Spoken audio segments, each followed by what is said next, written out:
The opinions expressed on this program represent the viewpoints of individual authors or contributors and do not necessarily reflect those of Troy University.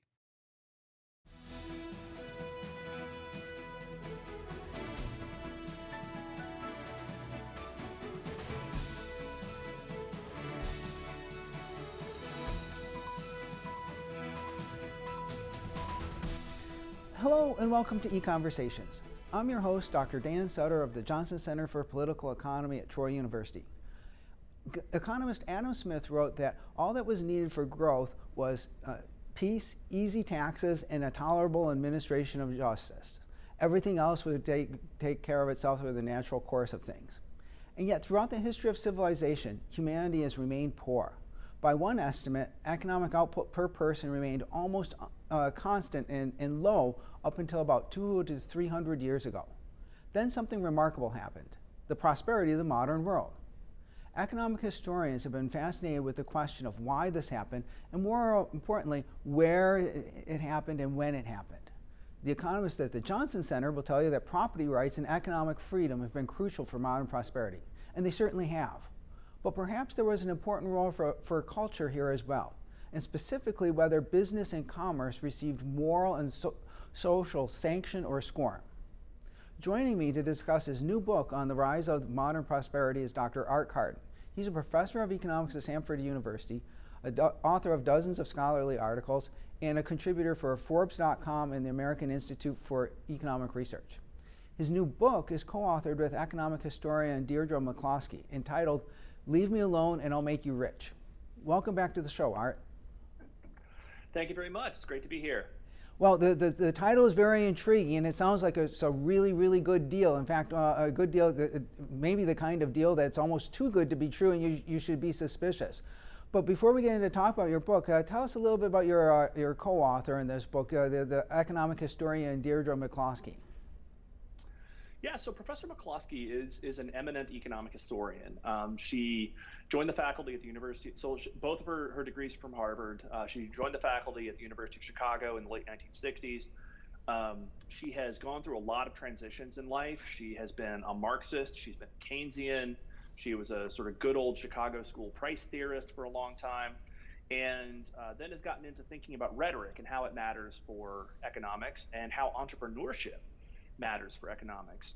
Among her important contributions, or her most important contributions over about the last 15 years, have been a 3-volume series on what she calls the Bourgeois era. So in 2006, she published a book called The Bourgeois Virtues, Ethics for an Age of Commerce, which is kind of a philosophy text. In 2010, she published a book called Bourgeois Dignity, Why Economics Can't Explain the Modern World. And then in 2016, she published Bourgeois Equality, which explains why ideas and not institutions, capital accumulation, and things like that explain how the West grew rich.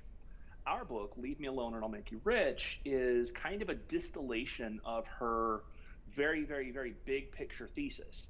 And her 3 volumes in the Bourgeois era trilogy, it's like 1,700 pages. I mean, this is a lot of reading. So we tried to condense this down into a single book, and we name it after what she calls the bourgeois deal, again, which is leave me alone and I'll make you rich.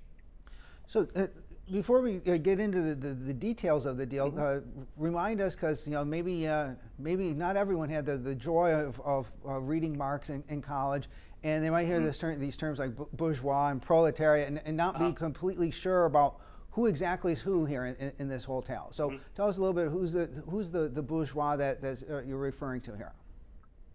Yeah, so McCloskey's being a little bit provocative in talking about bourgeois virtues, bourgeois dignity, bourgeois equality. Basically, by the bourgeoisie, she means the middle class. Okay. People who buy low, people who sell high, people who own houses, people who budget, just regular people in the middling station of life, the ones who are most disdained, again, by the Marxists and others, but who, McCloskey argues, are largely responsible for the great wealth that we see today. And then the proletariat and the capitalists were 2 other groups that Marx talks about. Yeah. So. Yes, the proletariat were the exploited masses. Okay, the workers. The ones who did the work, and then the capitalists were the ones who enjoyed the profits. So They were exploiters. The bourgeoisie also again exploiters. One of the things that is a big problem with Marx and any sort of theory of economic history that's derived from Marx is that it takes as an axiom that profit is exploitation. Mm-hmm. And what we know in economics is that's simply not true. Right. And one of the things that we do in Leave Me Alone or It'll Make You Rich is explain how, okay, well, first of all, profit is great. Profit is a reward from the invisible. It's a pat on the back from the invisible hand, so to speak, saying, hey, you've done a good job. You've taken resources in a low value use, you've moved them to a high value use. Mm-hmm. So the target audience for a book like this and for McCloskey's overall project is not necessarily like people like you and me who know that economists have known since, since the marginalist revolution, that wages and prices are determined, first of all, that value is subjective, and second of all, wages and prices are determined at the margin, and more to our friends in other departments or other disciplines where, they haven't gotten the message yet. Mm-hmm. So you talk about the bourgeois deal, and it's related to a term, what Professor McCloskey has termed like the Great Enrichment.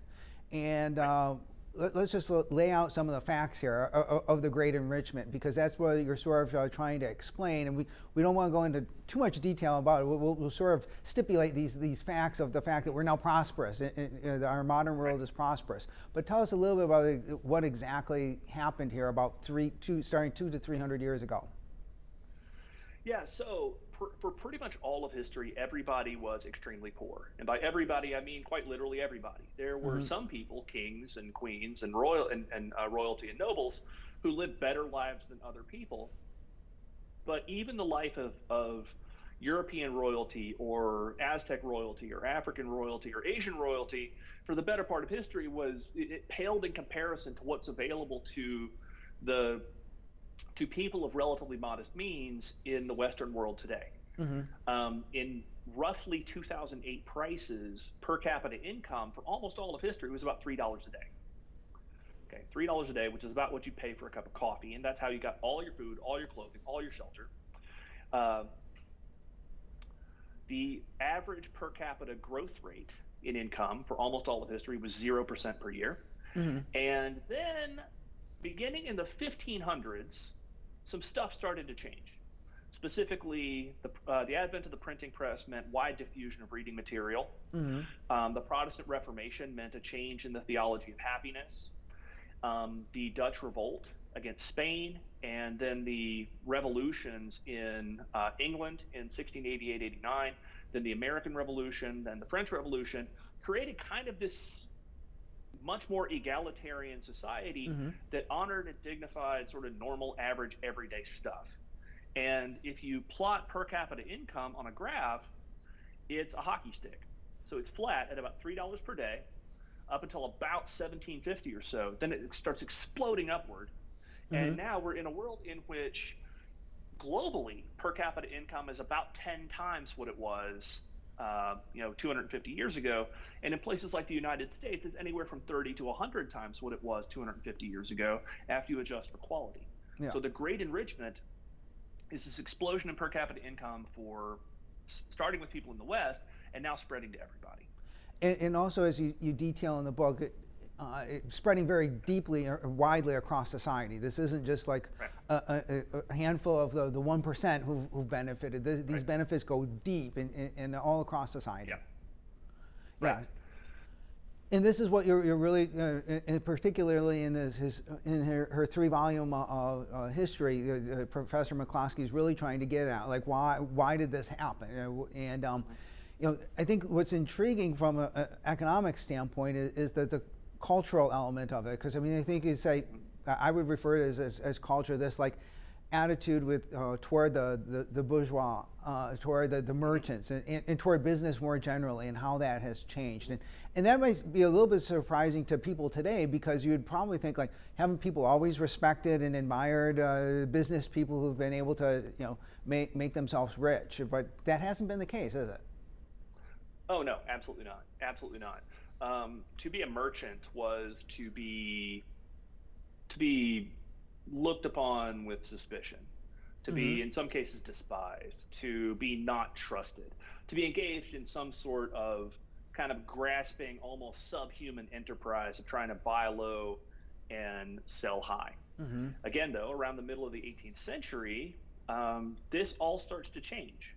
And you see people start to understand, okay, well, maybe buying low and selling high isn't such a bad thing. Maybe to innovate, to come up with new ideas isn't, again, necessarily such a bad thing.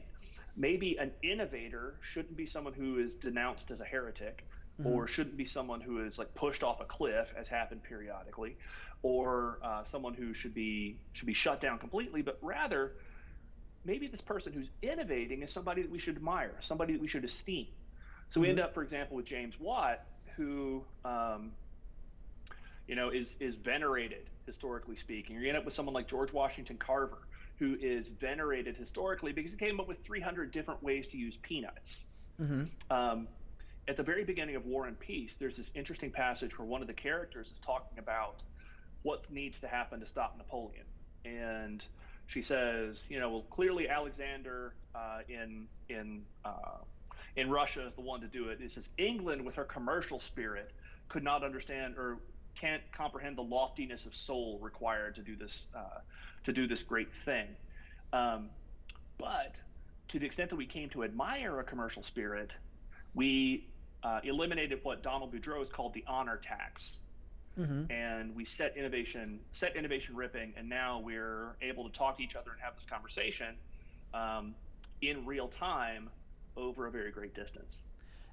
And talk a little bit about some of the evidence that Professor McCloskey is using. And you talk about in your book, like you go and look at like passages from fiction, from works of fiction, and show how you can see that previously the business people were being disdained, and then that changes at this time.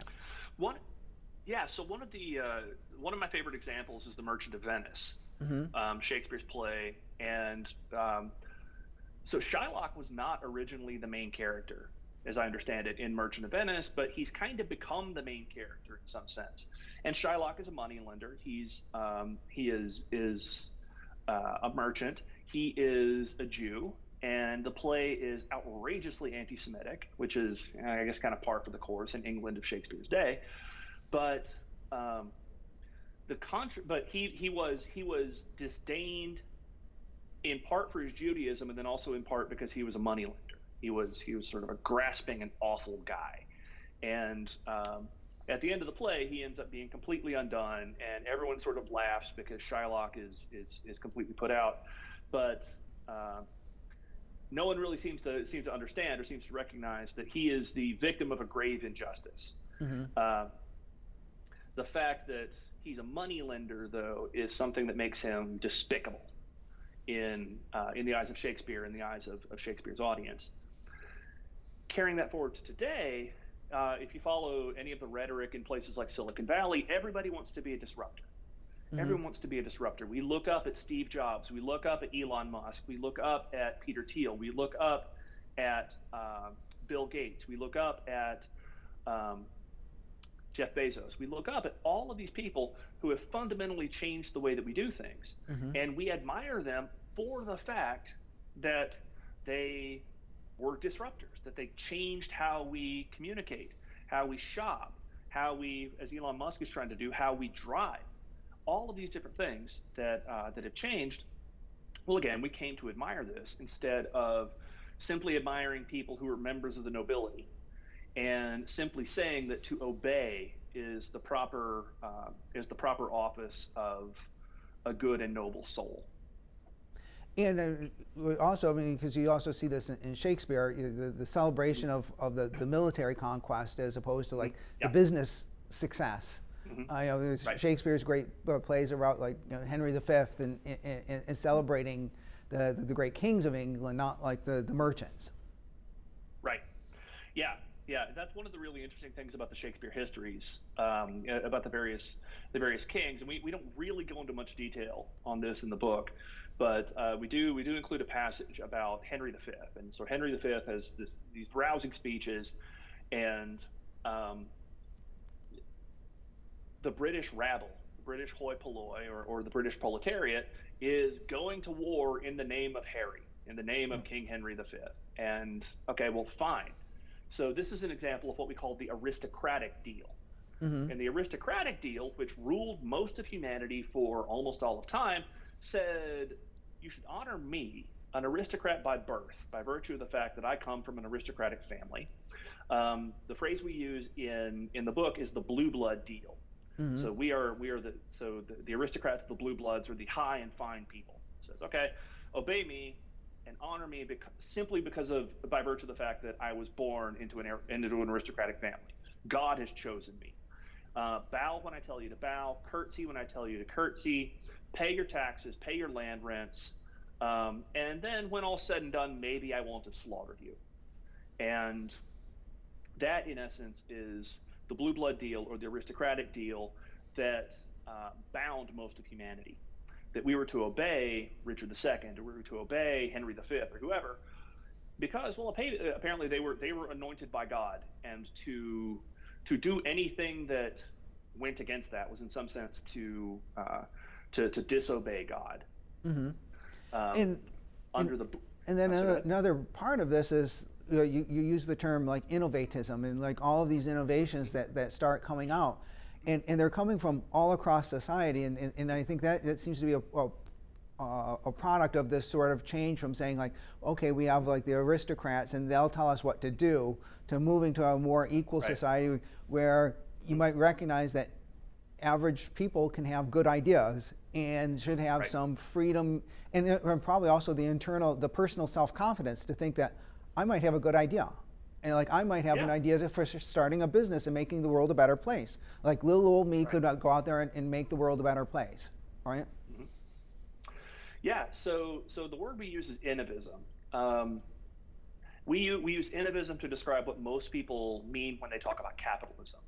And capitalism's not a very good word to describe a modern, liberal, free market, democratic society, because it connotes the idea that capital is what matters. That merely piling up capital, increasing the saving rate, say, is what leads to economic growth. And while it's true that you and I should probably save more, and the people who are watching this should probably save more, merely piling up capital is not what created long-run economic growth. We adapt an example from Matt Ridley, who's a science writer who actually blurbed the book, where he pointed out that the Acheulean hand axe, which is basically like a sharpened rock that humans and proto-humans used for like 1 million years to skin animals and things like that, did not change over the course of 1 million years. It looks remarkably like a computer mouse. Okay? And the point that we make is that increases in per capita income didn't come from piling up these little hand axes, or didn't come up from piling up these sharp rocks, because you run into very sharp diminishing marginal returns, obviously. You have one in your right hand and then another in your left hand, and then, okay, well, you pile up more, it's not clear what you're going to do with them. Rather, what happened was that we embraced people saying, you know what, I think I can come up with a new way to process information, or I can come up with a new way to game. I can come up with a new way to do word processing, to do math and things like that. And we ended up with a computer mouse, and we ended up with again this amazing world now that we live in. Again, not because we piled up hand axes, but because we came up with new stuff. And this, like 30-fold increase in our standard of living was a product of all these thousands, or maybe even like millions of different tiny little innovations of all across different walks of business, areas of life. And, but more than just the innovations, then there's another part of it you talk about. They're like market tested betterment. You use this phrase. So if you explain for this what that is and why this was so important in this whole process of innovation. Right. So one of the key elements of Innovism is the market test. Anyone can kind of come up with new ideas. And I mean, so first of all, we needed to get rid of the honor tax, or the dishonor tax, I guess, for people who came up with new ideas. And then the second thing we needed to do was make sure that those ideas were tested in the market against the criterion of profit and loss. with a profit, again, being a pat on the back from the invisible hand saying you're using resources wisely, and a loss being sort of a smack in the face from the invisible hand saying you're using resources wastefully. We talk about Mars rovers, for example, and of course we just landed a rover on Mars, which is, I like science and I'm a giant nerd, so I think this is really, really, really, really cool. Definitely. But it's not subject to a profit test. So we might have spent whatever $2 billion on a Mars rover that produces $1.5 billion worth of Mars roving. In that case, we've wasted $500 million. It's not sufficient just to come up with new ideas. It's not sufficient just to come up with new technologies. They have to be tested in the marketplace against people's willingness to pay with their hard-earned money. So a lot of military innovation, for example, the stirrup, the longbow, the fixed fortification, the siege cannon, all of these things, these were innovations, but they were innovations in the art of destruction and innovations in the art of warcraft, and not innovations in things that make the world a better place. Right. One of the things that makes it difficult to see this is that, by themselves, each little innovation doesn't really seem like it's any great deal. Like, so for example, Post-it notes. Post-it notes are a classic example where someone who worked at 3M needed to find a way to mark his place in his choir book. And boom, we got Post-it notes with some polymer or something that 3M was putting together, and say, okay, well, so what? It's just Post-it notes. Or the Keurig, or the Roomba, or all of these things, which, like, individually, our lives would really not be that different without them. Yeah. But you put them all together, and you have, again, to refer to, give a nod to Don Boudreaux, what he called the prosperity pool.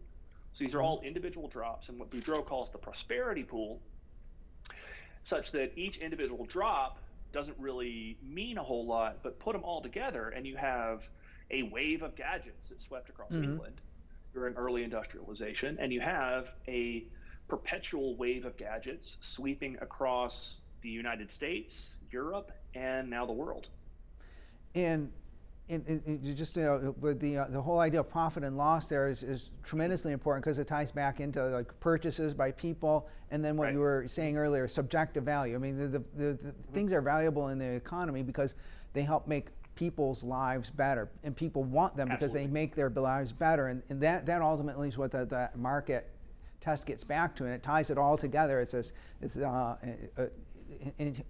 coheres it. So now, from an economics, from the standpoint of as an economic historian, because you're an economic historian and Professor McCloskey, an economic historian, you face a real challenge, because you not only want to explain that the enrichment occurred, but so you want to explain why it happened and where it happened and when it happened. And so that's why Professor McCloskey is in this change of attitudes and the equality. But you also talk some in the book about why some of the things that people might attribute the modern prosperity to doesn't actually cut it as an explanation. And so, one of them was that often is said for the United States and England was the railroad. So why does, like, the railroad not explain what has happened here? It just doesn't have the empirical oomph. Again, to kind of borrow one of Professor McCloskey's favorite phrases, it mattered insofar as it contributed a few percentage points to economic growth over the very long run. But what we're trying to explain is an increase of 900% or 1,500% or 9,900% in per capita incomes over the course of a couple of centuries. 5% here, 10% there, again, is going to be really, really nice to have. But once you pile up all of these different explanations, you're still left with this gigantic residual that remains unexplained. In the case of railroads specifically, some of the work for which the economic historian Robert Fogel won the Nobel Prize showed that, in fact, actually, contrary to what a lot of people learned in high school, the railroads were not the thing that set industrialization going. The railroads, we ended up with a little bit of saving, socially speaking, but one of the things that Fogel does is he points out that there are substitutes for everything everywhere. And there are a lot of different ways to move goods. Probably the best available substitute for railroads would have been canals. And so Fogel did, and this is in the gosh, when that book was published in, I think, 1960, early to mid 60s. So it's remarkable that he did this technical work then. He asks, okay, what is the increase in income from railroads compared to a world in which we replaced railroads with canals? And he finds it's really not that much. It's a few percentage points, which again, very nice to have. But by and large, railroads explain the pattern and location of economic activity more than they explain the overall level. So Chicago became the capital of the Midwest instead of St. Louis, in part because of railroads. So if we didn't have railroads and just had canals, Chicago might be smaller, St. Louis might be bigger. It's not clear that we would have a huge difference in overall economic activity. Now, I want to talk a little bit more about a couple of explanations, which certainly the economists here at the Johnson Center would have pushed for a long time, and that's economic freedom and property rights. And you say that it's not that they're not important, but they're not enough to explain the Great Enrichment. So tell us, explain this a little bit for us. Yeah, so we're big fans of economic freedom. We should have more of it, and we're big fans of property rights. They should be better. We argue that secure property rights are necessary but not sufficient. For long-run economic growth. So what does that mean? Explain for us a little bit. What does it mean for it to be necessary but not sufficient? Yeah, so if you don't have secure property rights, no matter what happens, you're going to get no growth at all. So protecting property rights, protecting economic freedom is essential. But you can have very secure property rights combined with a massive dishonor tax, and that then can throttle economic growth. One of the points that we make is that property rights in England in particular were secure for a very long time, like going back to Magna Carta. And you had relatively secure property rights in Genghis Khan's empire. You had relatively secure property rights in a bunch of other places, combined with, again, relative political stability, but you still didn't get long-run economic growth. So secure property rights are essential, but again, the way that we put it is, liquid water is essential as well. So if you don't have liquid water, everybody dies. Well, all right, so we have to have liquid water, but just the presence of liquid water doesn't explain prosperity. Similarly, if you don't have secure property rights, then everybody dies by 35. If you do have secure property rights, you have the basics. You have what absolutely has to be there, but you don't have the actual phenomenon. So you've got everything you need in order to start a fire, but the fire hasn't started yet. And we argue that it's ideas that are the things that start the fire. Yeah, and again, I guess what I think probably would be related to economic freedom, or closely related to economic freedom, the freedom for a whole bunch of people to engage in these little experiments that can make life better, because it's really that human ingenuity that's very broad in society. Like, everybody can probably see how to make their life better off, but I guess presumably throughout most of history that didn't happen, and so I don't know what exactly it is. Maybe the lack of confidence or the lack of equality to allow lots of experiments to take place, right? Right. So in the original Star Wars, the first Star Wars movie, C-3PO and R2-D2 are wandering around on Tatooine, and C-3PO says, "We seem made to suffer. It's our lot in life." That's actually an allusion to an Akira Kurosawa movie, I think Hidden Fortress, where some peasants say, "We're peasants. We seem to be made to suffer. It's our lot in life." So we went from a world in which the lot in life of the peasants and hoi polloi was to suffer and to obey, to a world in which anybody with a good idea can get super duper rich, and the beneficiaries again are the rest of us. Well, that's great. This has been a fascinating conversation. I really enjoyed your book, and thanks for coming on the show, and thanks for joining us. Join us again next time for another EconVersations.